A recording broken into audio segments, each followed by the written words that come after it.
Today's top three things in my notebook: number one, the volatility index in the U.S. equity market; number two, the 10-year bond yield; and then number three, the Russell 2000. So first on the VIX, if you didn't know, now you know. There's some volatility for you after 4 consecutive down days in U.S. equities. Volatility is up 32% in a straight line, and volatility remains in what we call a bullish phase transition. Bullish phase transition. You do not want to be short of things that go from bearish to bullish in the phase transition. So again, think about that in waterfall terms. That's where the term comes from. It's a thermodynamic term brought to you by Hedgeye Risk Management. So that's point number one. VIX, again, immediate term trade over bought, however, at 20 spot, I guess I'm up at 20 spot 59 on the overbought line. So what that means is that U.S. equities will be oversold on an immediate term basis. So you cover some shorts and you buy your favorite longs. Now, point number two is on the 10-year bond yield. The 10-year bond yield, just a fantastic move to the downside, perpetuated by what?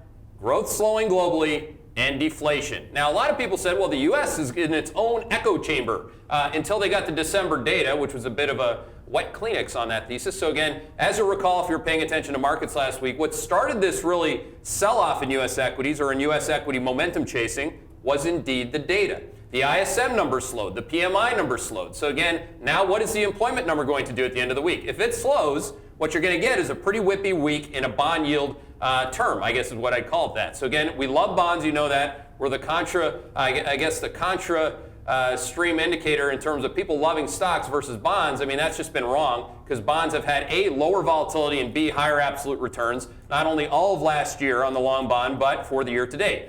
So again, congratulations. Sell some bonds because they're overbought at 1.97% on the 10-year bond yield. And again, the risk range for the 10-year bond yield is currently 1.97% to 2.16%. So again, you sell when bond yields are low, and you buy more bonds when bond yields rise. Very simple playbook process. Now, final point in the top three things, the Russell 2000. Now, Russell 2000, at this time last year, if you were listening to this call, our institutional investors were, we were really the only bear on Wall Street on the Russell 2000.